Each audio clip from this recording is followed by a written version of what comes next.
is Driving Opportunity, your company's real estate, presented by CFO Intelligence with your host, Andrew Zezas.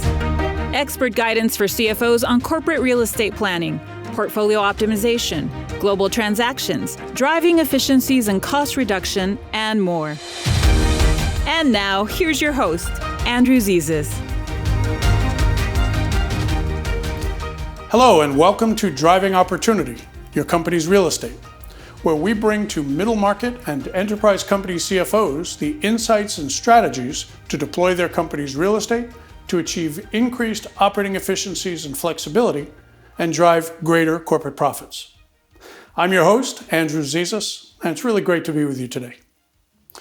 During each show, I will share with you one idea, just one thought, one focus, as part of an overall discussion about driving opportunity in your company's real estate. In today's episode, I'll present ideas on a tactical issue pertaining to facility leases, one that frequently gets in the way of planning, and when not taken into account intelligently, can create operational challenges and cost your company a lot of money. So today, I'll start off with just one question. Which is the most important date in your company's real estate leases? Is it the commencement date? The lease commencement date is pretty important, as it forms the timing trigger for most things that occur during a lease. But lease commencement is not the most important date. Is it the expiration date? Well, that's a very important date too. And I bet most of you are thinking that the expiration date is the most important date in your company's facility leases. Nope, that's not it either. It's also not the rental due date.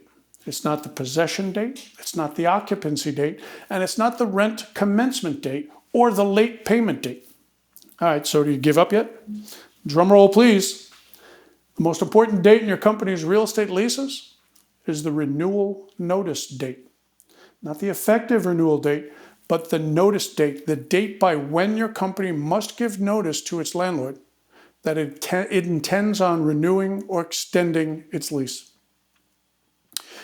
An extremely important element of the renewal notice date, and why it's so critical, is that in most cases, the renewal notice date is actually the date by when your company should have completed all of its planning for the operation housed in the particular facility.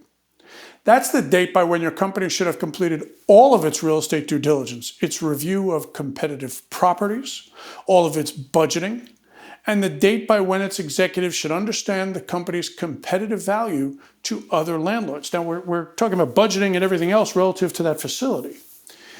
It is by the renewal notice date that your company must know precisely what it needs to do, which real estate and facility strategy it'll deploy, and what its future occupancy profile will look like. The renewal notice date is the date by when all your questions for the operations and its real estate housed in that facility must be answered. It's the date by when your company must commit to remain in its facility for an additional time period or relocate. In support of that fact, the renewal notice date is the date by when decisions to remain or relocate must be made. An important note, depending on the timing required to relocate and the interval between the renewal notice date contained in your facility lease and the lease expiration date, your company may actually have to make its remain or relocate decision a lot sooner than the renewal notice date. While the renewal notice date is the date that will preserve renewal options contained in your lease, if the time between renewal notice and lease expiration is too short to effect a relocation, well, then you may not have sufficient time to actually relocate. You could lose negotiating leverage and lose the opportunity to effect a real good strategy. Failure to intelligently plan and properly prepare can cause a company to make hasty decisions or cause it to lose control over an important facility or lose critical negotiating leverage with the landlord. The results can be quite challenging. So the idea is to get out in front of this, address this as far in advance as possible. I hope these insights will be of help to you in planning for your company's future. If you'd like to learn more, email me at andrew.zezas@cfointel, that's with 2 L's.com. Tune in next week when I'll share more ideas on how to drive opportunity in your company's real estate. Thanks for watching. I'm Andrew Zezas for CFO Intelligence and for driving opportunity, your company's real estate. We'll see you soon. Thanks for joining us on Driving Opportunity, Your Company's Real Estate, presented by CFO Intelligence with your host, Andrew Zezas. If you have questions about how best to optimize your company's real estate, email Andrew at andrew.zezas@cfointell.com. If how you serve your company and your career would be enhanced by connecting with peer CFOs from around the country, visit CFOintel.com to explore the benefits of becoming a CFO Intelligence member.